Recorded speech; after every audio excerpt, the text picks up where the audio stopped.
Welcome to the Higherher podcast by Talent Collective, presenting conversations with inspiring women in talent. And get ready, ladies, because this is the last time you're going to hear a man's voice on this show.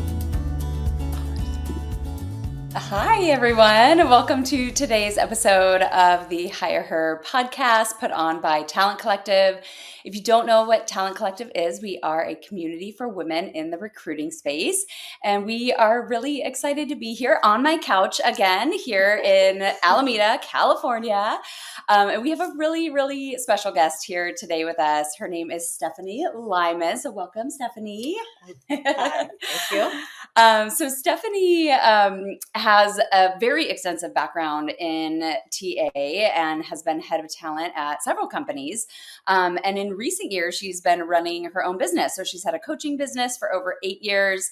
And most recently has started her own firm again called Vault. And she helps companies, a lot of startups and other technology firms with employee engagement, leadership development, and really the whole talent management pipeline. So we're really excited to get to know her a bit today.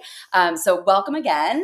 We'd love to hear from you. Tell us all about yourself and your journey in recruiting and talent. Yeah, perfect. Well, first of all, thanks for having me here. I'm super excited and honored to be part of this podcast. A little bit about me, like you said, I started the first half of my career in talent acquisition. So started as a recruiter, like you said, moved on to head of talent at a fast growing startup, which is now a unicorn startup. So, it was kind of one of those experiences of just being thrown into it and scaling. And it was just a fantastic experience on the sense of really learning what it takes in talent acquisition there to grow and to scale.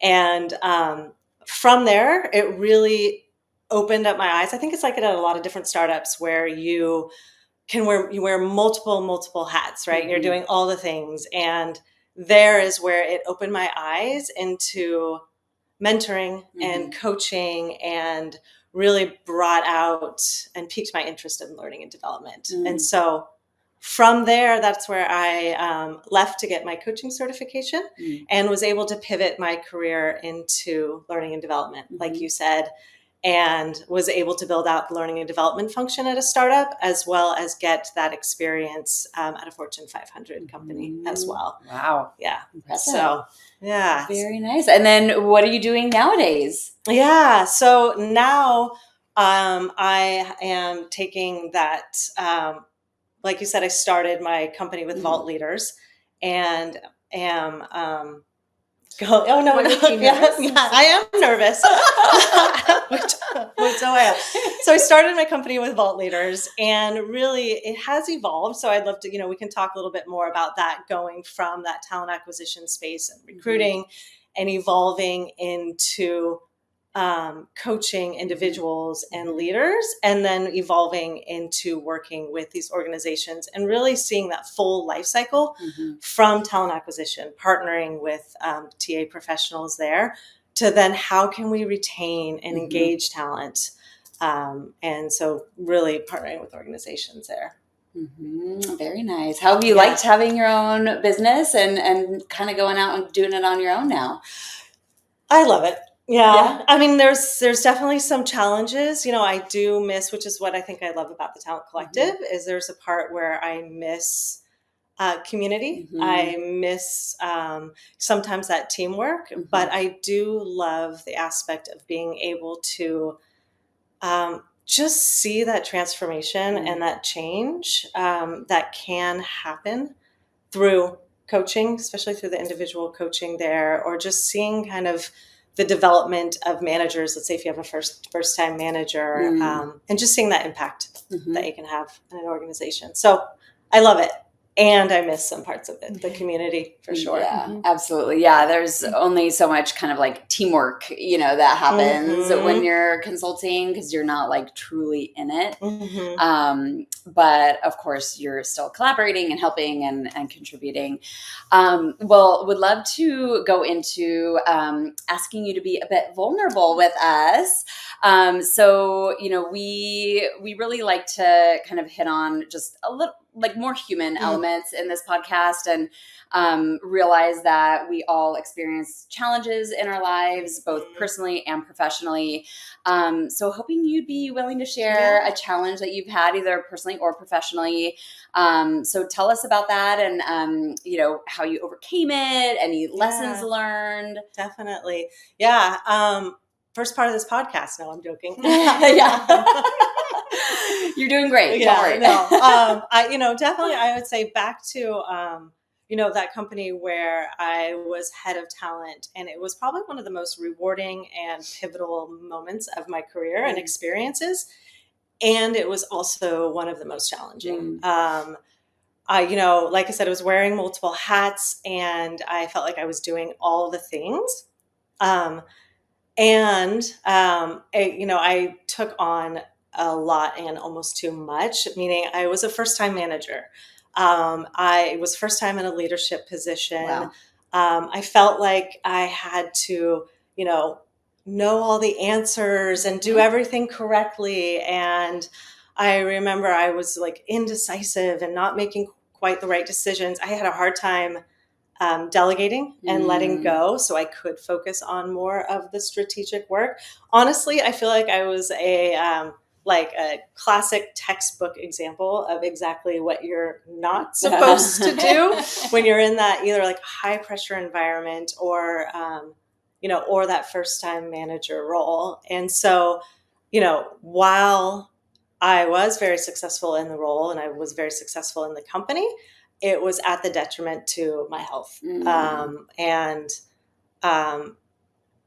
I just remember just my, and maybe even my sanity, but it really, it's like that scaling in that high pressure environment and not putting myself first. So I ended up leaving to take care of myself. I was burnt out, dealing, burnout is real, and the effects that it can have on, I noticed a lot on my body and that it can have. And so really then, and you're saying like, what did you learn from that? It's like, once I was able to take a step back and learn, I went and got my coaching certification after that. And I was able to learn the tools and the resources of how to, in a sense, bring my best self to work and really reflect on, okay, who do I want to be as a leader as I'm continuing to grow my career? Because what I was doing, while it was successful, quote, it was not completely successful on, how I wanted to show up as a leader. So, I was able to learn, yes, like the tactical side of things, like, okay, yes, you need to delegate, you need to take a step away, you have to get out of the weeds. But then there also was this other side of kind of more like the inner work where I was figuring out, like learning a little bit and taking a step back of how I was in a sense almost self-sabotaging myself, not having the confidence to step away, not really resourcing myself and being aware of my influence that I was having on myself, with the internal stress and struggle and ruminating, plus my influence that I was having on others and on my team. So I just was, I always say it was like the most exciting and rewarding aspect and part of my career. And it was, there was a huge pivot, but it also was a tough lesson, that I had to learn. And I'm grateful that I, not to sound cheesy, it does, but, it did take me on this journey of, I want to be, more conscious and aware as a leader, so you take the time to reflect on that. Well, and it's often those really challenging times that when you're going through it are just so hard. Like Natalie and I were on a meeting today that I just like wanted to cry the entire time. But like, I know we'll look back on this and be like, remember the early days of Talent Collective and like how fun and hard it was. But like you're not feeling it anymore, but like there was rewards from it and you grew so much and all of those things.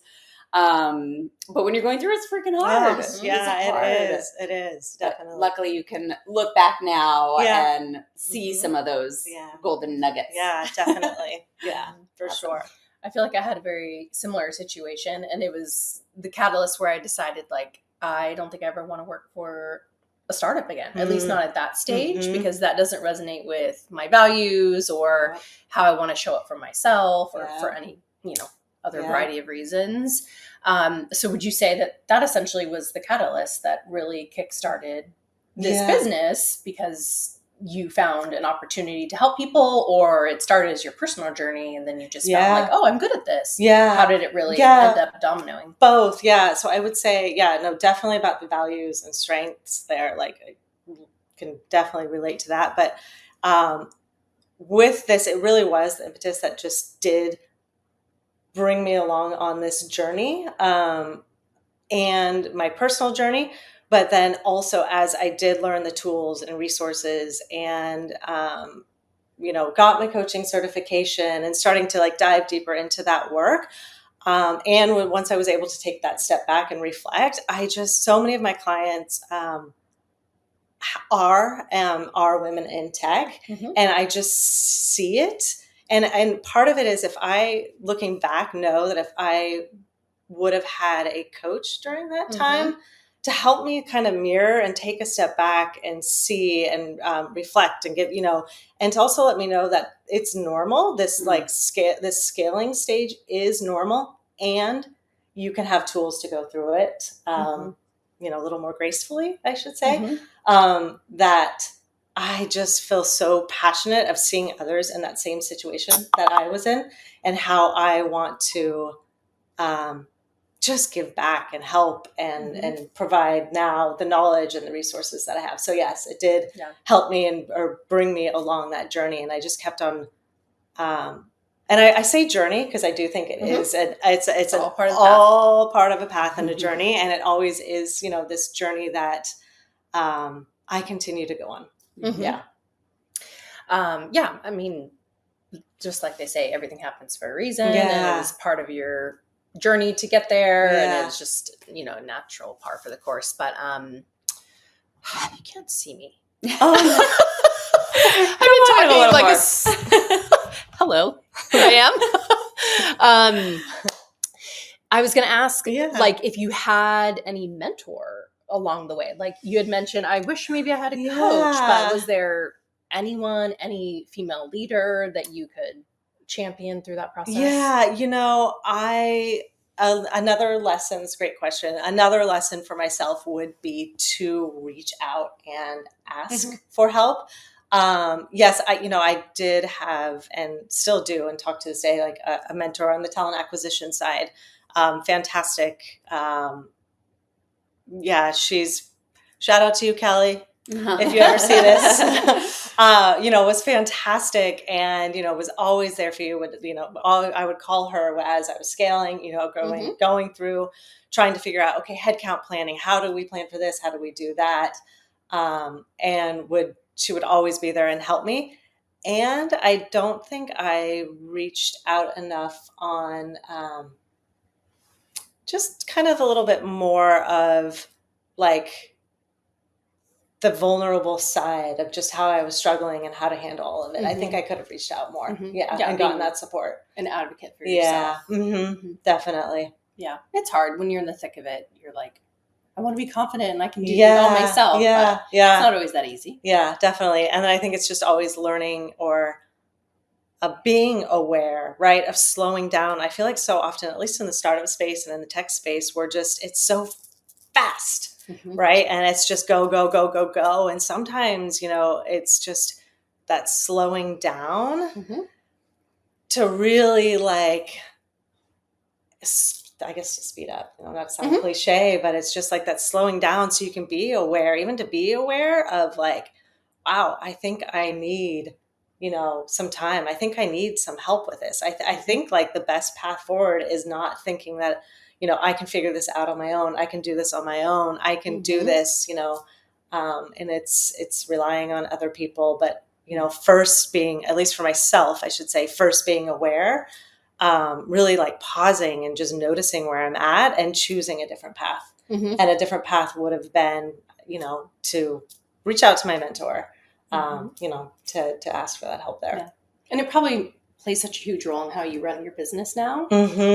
Differently, like, I don't want to do things like I used to. So in my own business, I'm going to do it differently. Yeah. Oh yeah, definitely. I think in my own business, I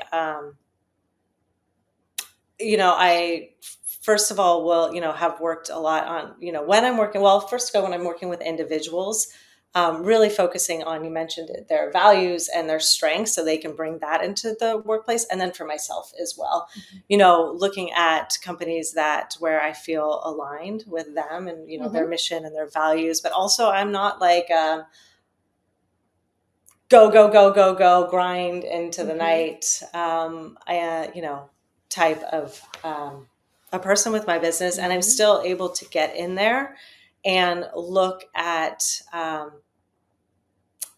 the overall, I don't want to say problems, but I'm going to say problems of a company and really helping and figuring out this employee engagement or retention and looking at burnout. So it's like kind of this bigger picture as I am bringing in maybe leadership development. It's, yes, we can learn like, okay, what are the competencies of a leader? But I believe there's just so much more to it than some of that tactical work there. Yeah, and that's how I definitely approach things differently from there, for sure. Love it. Yeah. Thank you for sharing. Yeah, of course. So you've shared a lot about what you're currently doing with your company, and we'd love to hear if you have any future plans for the direction you'd like to go, or just what's on the horizon. Yeah, for sure.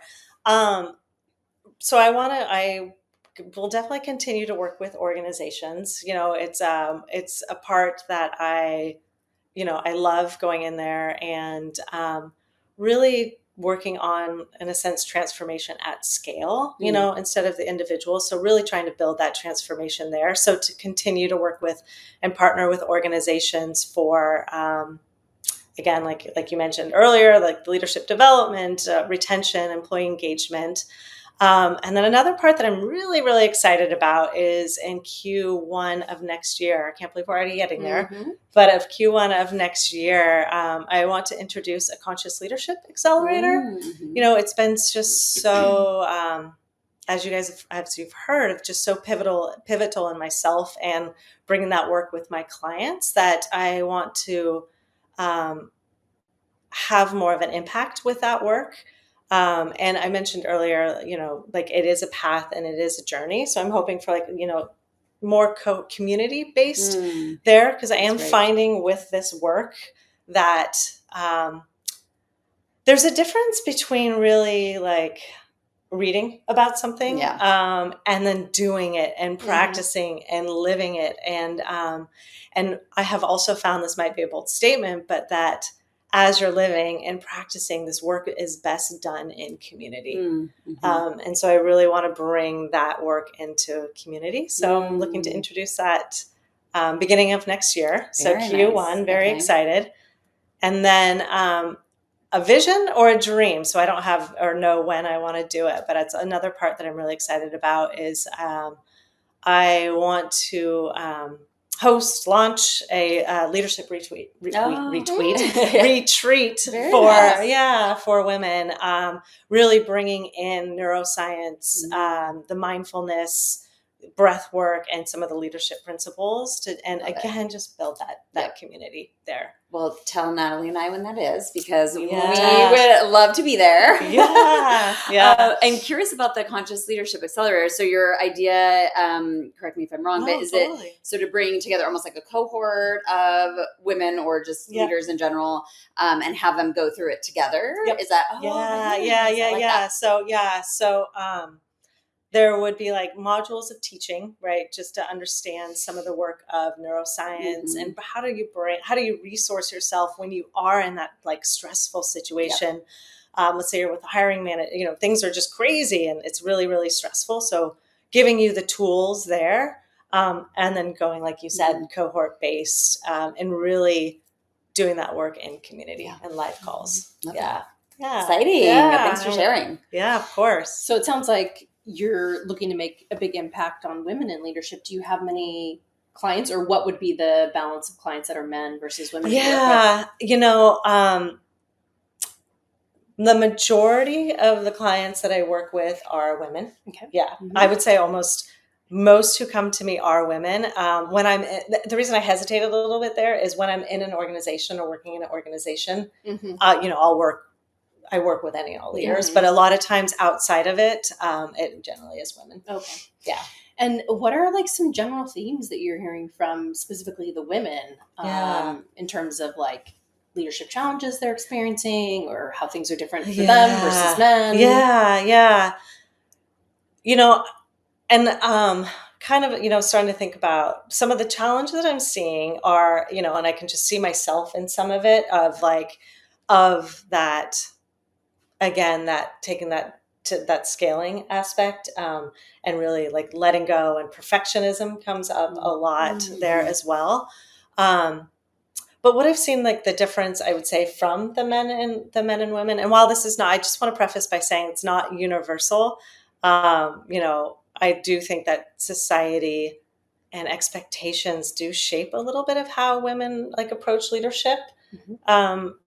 Different than men, but I wouldn't say it's universal. But a lot of times, which I think can be an advantage, is I, see more, women who are they're more collaborative in their leadership style there, which then I'm seeing, there can be some hangups there, but really the advantage of it is just more of an inclusive team, like really fostering the sense of belonging as well, which I think is just so imperative, as you are growing as a leader there. And then also, there has been some research that a lot of times women, I don't know if the right word is score better, but or just they have higher emotional intelligence as well. And sorry, man, but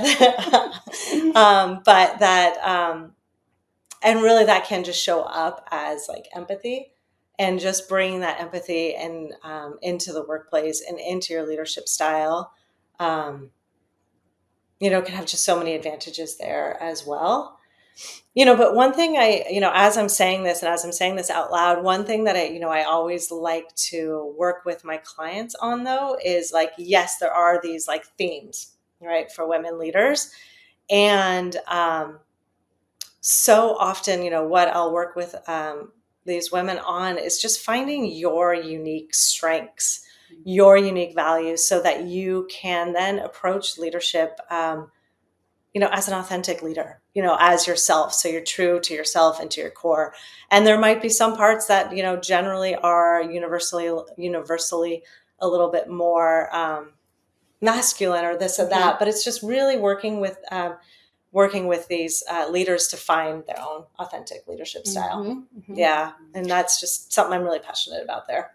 I think I need your assistance. But on the reverse, like I often feel like I want to be more aggressive than I come across. Like inside, I just want to like cut to the chase, and I don't want to have to like dance around things or be delicate, but I feel this internal struggle as a woman, like, no, I should probably come at it a little bit more delicate, stay in my feminine energy, all the things.